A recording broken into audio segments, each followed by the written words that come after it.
Hello everyone, welcome to our channel Shyam's classes with Shyam sir. Students, आज हम आपके लिए लेकर आए हैं 12th क्लास से पोल साइंस है।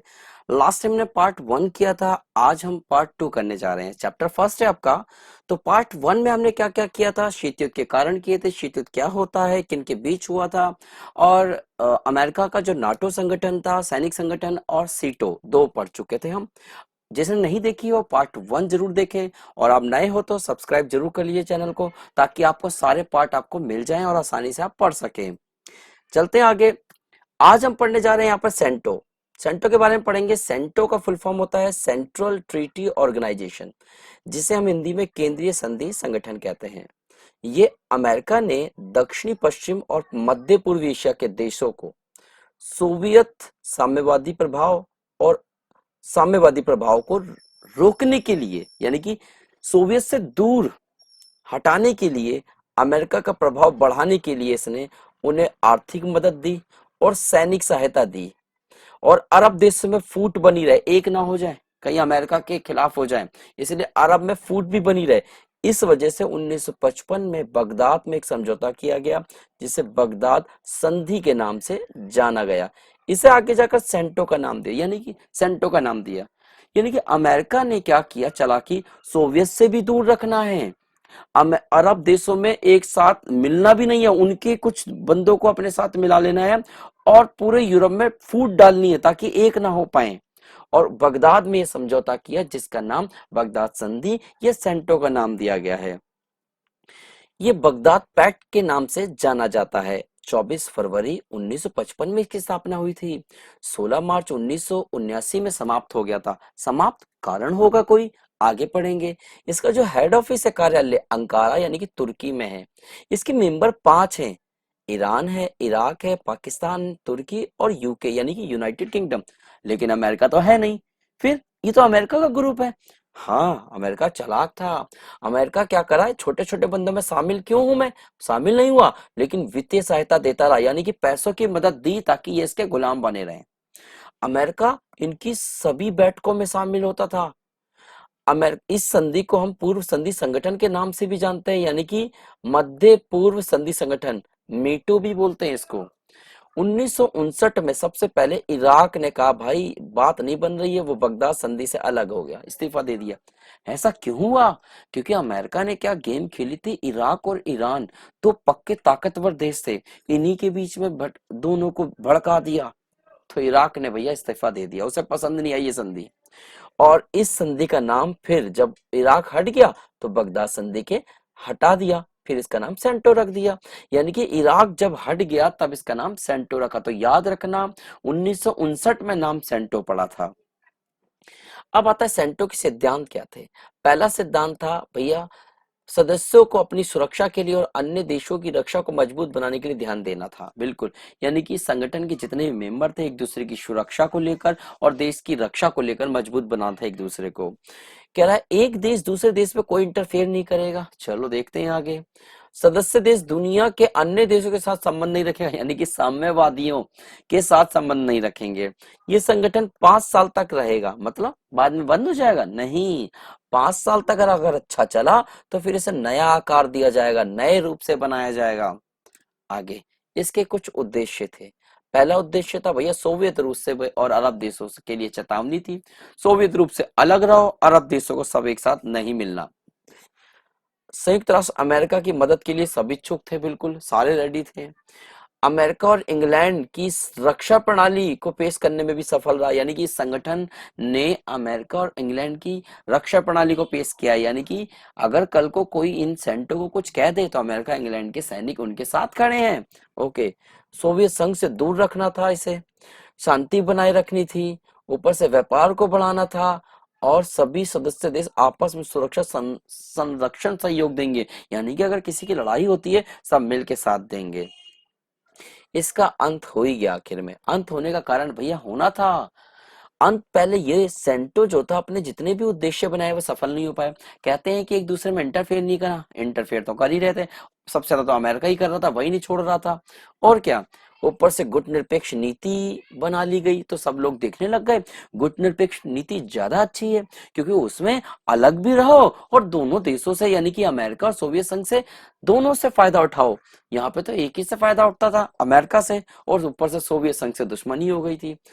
और ऊपर से अमेरिका ने ईरान और इराक के बीच दुश्मनी पैदा कर दी। एक तो ये भी कारण था, इराक हट गया किलर्स कर, फिर क्या करता, अमेरिका द्वारा अनावश्यक रूप से हस्तक्षेप करना। हाँ, अमेरिका ने बहुत ज्यादा इंटरफेयर कर रखा था। एक तो समिति में भाग लेता, अब जब मेंबर नहीं है तो तुझे क्या जाना वहां पर, पैसों की मदद दी ठीक है, लेकिन ये थोड़ा कि हर बार मीटिंग में क्या रूल बन रहे हैं मेरे से पूछ के बनाओ, ये तो गलत है। इस संगठन में सोवियत रूस के गुस्से को दोगुना कर दिया। ये संगठन बना तो लिया इन लोगों ने, लेकिन सोवियत रूस तो बहुत बौखला गया। ऊपर से सदस्य जो थे इनका, एक तुर्की और इंग्लैंड, इन लोगों ने तो अति मचा रखी थी। इस ग्रुप में अपने ही अपने रूल बना रहे थे ये लोग, तो इसलिए सारे मेंबर जो थे नाराज हो गए। उन्हें नहीं लगा भैया हटना चाहिए, बेकार में एक अमेरिका अलग से टांग अड़ाता है, ऊपर से तुर्की अपनी चलाता है, इंग्लैंड अपनी चलाता है, तो भैया ऊपर से जब एक दूसरे से रंजिश हो गई तो कोई पैसा देने के राजी नहीं, ऊपर से गरीबी आ गई इन देशों में, पैसों की कमी हो गई, तो बस इस वजह से ये सेंटो का महत्व क्या था, कम हो गया। अब बात करते हैं सोवियत संघ की वार्सा संधि। कैसी थी ये वार्सा संधि, ये सोवियत संघ थी। यानी कि भैया अमेरिका ने तीन तीन गुट बना लिया, बारी की थी सोवियत संघ की थी। तो नाटो के जवाब में सोवियत संघ ने पूर्वी यूरोप के देशों को मिलाकर 1955 में वार्सा संधि करी। ये संधि वार्सा नाम की एक जगह थी जो पोलैंड में है। पोलैंड में एक वार्सा नाम की जगह जहां पे यह संधि हुई थी, इसीलिए इसका नाम वार्सा संधि कहते हैं। ये संगठन जो था वो सैनिक संगठन था। इसकी स्थापना 14 मई 1955 में हुई थी, वार्सा यानी कि पोलैंड में। 1 जुलाई 1991 में समाप्त हो गया था। इसका मेन हेड ऑफिस जो था मॉस्को यानी कि रूस में है। इसमें 8 मेंबर थे, पूर्वी सोवियत संघ, अल्बानिया, बुल्गारिया, चेकोस्लोवाकिया, तत्कालीन पूर्वी हंगरी, पूर्वी जर्मनी, पोलैंड और रोमानिया। 1968 में सबसे पहला बंदा जो था वो अल्बानिया इस संगठन से अलग हो गया, बिल्कुल उसे अच्छा नहीं लगा संगठन, खाली पीली इन्हीं की नीतियां चल रही हैं। 12 मार्च 1999 को हंगरी, चेक गणराज्य और पोलैंड लोगों ने भी नाटो को शामिल कर लिया। ये नहीं कि सोवियत संघ के विघटन के बाद की बात है। आगे चलते हैं वार्सा संधि के उद्देश्य। भैया सबसे पहले तो नाटो में शामिल देशों का मुकाबला करना तबीयत से, अमेरिका के वर्चस्व को हटाना यानी कि कम करना है, शक्ति संतुलन बनानी है, नाटो जैसी ताकत बनानी है, साफ बोल दिया।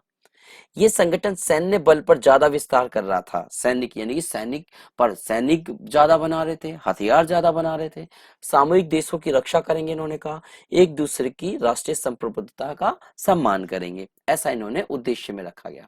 लेकिन ये भी अंत हो गया है। इसका कैसे अंत हो गया भाई, 1968 से 1989 के बीच में सोवियत संघ का जो नियंत्रण था संगठन पर वो कम हो गया। हाँ, हमें जब खुद ही कमजोर हो, खुद ही उलझा पड़ा था, खुद की आर्थिक स्थिति बर्बाद हो रही थी, क्या नीति चलाएगा। जब कहते हैं अपनी जेब में पैसा होता है तभी डिसीजन दो किसी को, इसके खुद पैसा नहीं थे दूसरों को क्या निर्णय देता। सोवियत संघ की आर्थिक स्थिति चरमरा चुकी थी बिल्कुल। साम्यवादी कई देशों में सरकारें गिरने लगी, यानी कि जो साम्यवादी सरकार थी वो सही काम नहीं कर पा रही थी, यानी कि जनता की जो जरूरतें थी वो पूरा नहीं कर पा रही थी। तो सिंपल सी बात है, जिसके मेंबर होंगे वो सोचेंगे नहीं अब एक कौन से बंदे के साथ उन्होंने वो बना लिया, संगठन बना लिया, इसके खुद की हालत खराब है, चलो छोड़ो ऐसा। और वार्सा संधि के सदस्यों ने संगठन को छोड़ने की शुरुआत धीरे धीरे कर डाली। ऊपर से सोवियत संघ में मिखाइल गोर्बाचेव सरकार बनी। इसने खुद कह दिया कि भैया जब तक हम किसी देश की मदद नहीं लेंगे, यानी कि पूंजीवादी अर्थव्यवस्था जब तक थोड़ी बहुत नहीं आएगी तब तक सोवियत संघ का विकास नहीं हो सकता। लो, सोवियत संघ में जब खुद की सरकार ने ये बोल दिया तो कम्युनिस्ट सरकार तो पतन होएगा ही होएगा। वार्सा संधि का जो उद्देश्य बनाए गए थे वह सफल नहीं हो पाए, क्योंकि इसमें राष्ट्रीय संप्रभुता की अवहेलना हो रही थी। कह रहे थे एक दूसरे के राष्ट्र के सम्मान करेंगे, वह काहे का सम्मान करेंगे जब सोवियत संघ सबसे कहता है ना तुम मुझसे बात करोगे, ना पूंजीवादी अर्थव्यवस्था बनाओगे, कोई अमेरिका के गुट में किसी भी बंदे से संबंध नहीं रखेगा, तो यार ये तो इंटरफेयरिंग हुई ना। तो इसलिए राष्ट्रीय संप्रभुता की अवहेलना हो रही थी। और 1 जुलाई 1991 में वार्सा संधि समाप्त हो गई और इस तरीके से सारे ग्रुप समाप्त हो गए। एक ही ग्रुप बचा था जिसका नाम था नाटो। अब बात आती है बड़ी बड़ी शक्तियां छोटे छोटे देशों को संगठन क्यों बना रहे थे, यानी कि इन्हें क्या ये चिलपिल देशों से क्या फायदा हो रहा था? अरे कुछ तो फायदा हो रहा होगा, कमजोर देशों को भी फायदा और ताकतवर देशों को भी फायदा। तो क्या हो रहा था, चलते हैं। महाशक्तियों को ऐसे क्षेत्र चाहिए थे जहां पे वो अपने हथियार रख सके और सेना का संचालन कर सके, यानी कि दूर तक फैला सके, यानी कि साम्यवादी पूंजीवादियों पर अपनी नजर रख सके और पूंजीवादी साम्यवादियों पर रख सके। ऊपर से महाशक्ति एक दूसरे की जासूसी करने के लिए भी छोटे देशों का प्रयोग करते थे। यहाँ तक कि दोनों महाशक्तियां आवश्यक पड़ने पे गठबंधनों में जो शामिल देश थे उनसे सैन्य खर्च भी लेते थे, यानी कि कहते हैं देखो तुम्हारी हम सैनिक मदद कर रहे हैं तो भैया सैनिक खर्च भी देना पड़ेगा तुम्हें सालाना, यानी कि अपना आर्थिक भार भी इनका कम हो गया इससे। आगे चलते हैं।